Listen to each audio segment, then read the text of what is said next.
So we were talking about this issue of participating in the live classes. First of all is preparing for the live class. So the preparation is by you basically reading the material, completing the lessons for the week, turning in your assignments, and be prepared to come to either answer questions or to ask questions or to go deeper into the material of the lesson. All right.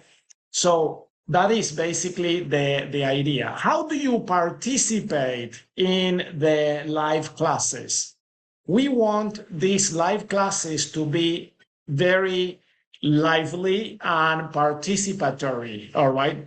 So first of all, it is critical that you have a microphone and a speaker. Okay. You cannot do an online class, all right, without being able to hear what goes on in the live class or without being able to talk and participate in the class. So you have to have at least that, and you need to know how to use that equipment. You also have to have the camera on. I am very, very glad to see so many of you with the camera on. And that is also a requirement for these classes. We are going to require all the students during the live class to have the camera on for several reasons. One of them is because I want to actually see if you are there, if you are actually, participating actively, listening and paying attention to the class. And if you are there, if I can call on you to answer a question or to say something, I have to be able to see you. I have had some classes where some of the students have their camera off and they tell me, oh, my camera is not working or this and that and everything. And I ask them, okay, but you are going to be there in the class. Yes, yeah. And then during the class, I call on them and they don't answer. Okay. And so I really don't know what is going on. Okay. Did they fall asleep? Have they gone to the bathroom? Have they completely gone? Are they playing the guitar? I don't know. If I cannot see you in the camera, there's really no way to know what is going on. All right. And so the cameras must be on. I have to be able to see you, and you have to be able to see us. Imagine if I were to give my classes this way. Can you imagine how annoying it would be if you were to have to listen to me or do the whole class and the teacher is actually, not there? That would not be a good thing. All right. So we have to have the cameras on. We also need for you to be able to have a good connectivity for the live classes. So in some cases, some students are traveling and they have to be on the class on the phone for at least part of the class.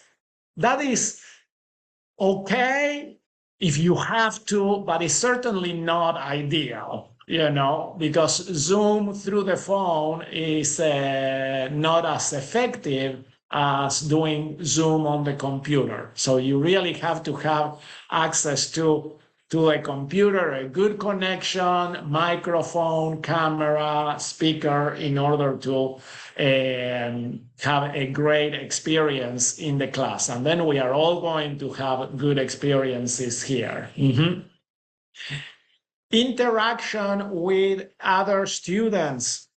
So like I was explaining during the second hour, we do a lot of opportunities for you to meet other students and talk with them and so on.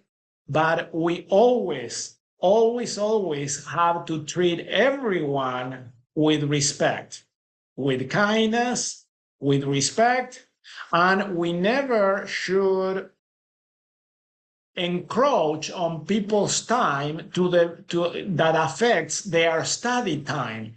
All right. Many students use the second hour time to actually start studying the content of the lesson, of the following lesson.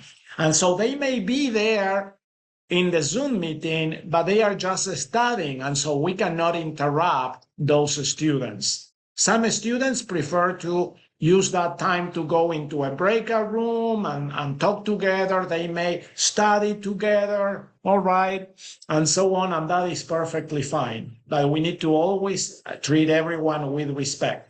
All right, so I see a few hands raised. Reed, Luke, Troy. What? Okay, I was so- stretching. No. He was talking.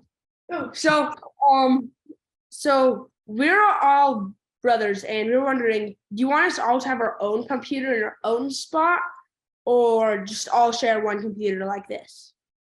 You are welcome to do this. Okay, if you have siblings taking the same course, okay, that is perfectly fine to have one computer and everyone there, but everyone should participate. All right, so every one of you, I should be able to see you like I can see now, Reed, Luke, and Troy. All right.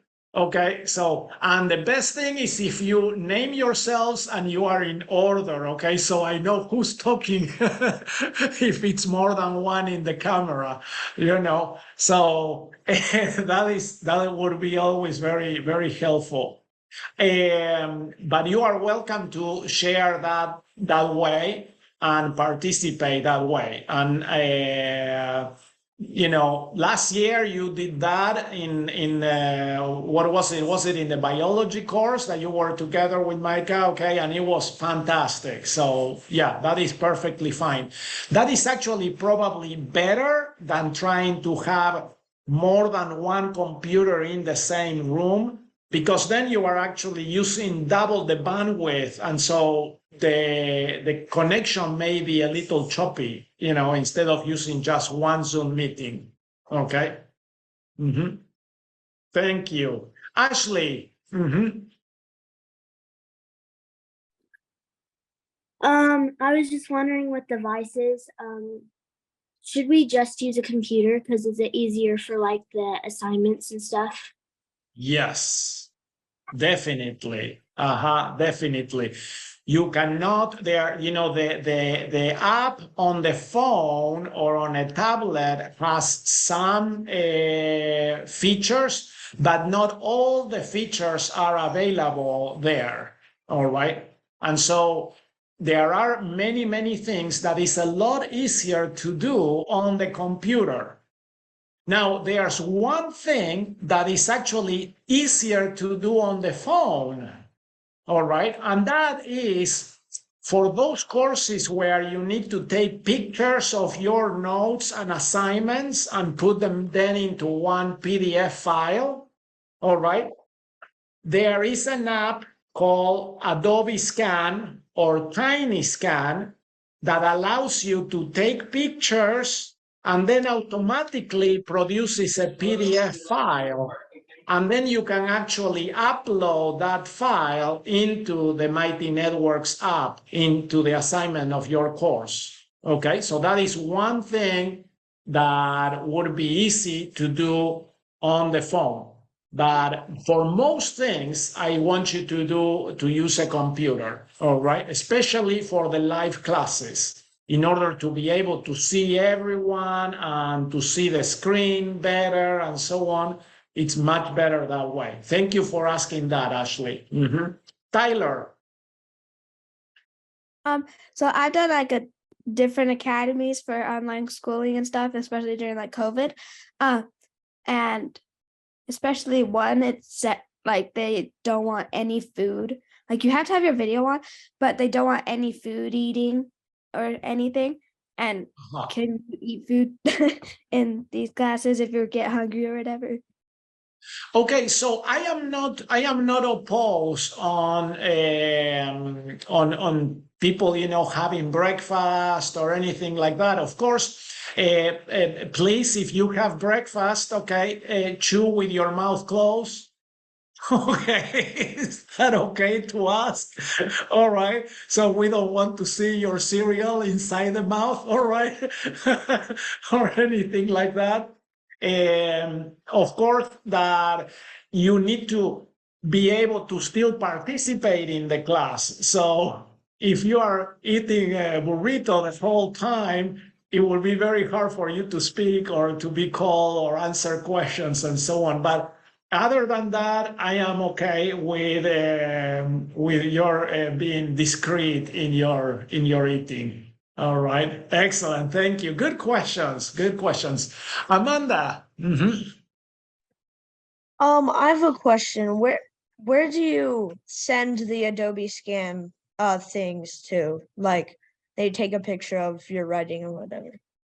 Yes, so in the app, you can go to the app on the phone and go to the lesson where you need to upload the file. And there you can click to upload the file, and then you find the file on the phone, and then you upload it there. All right.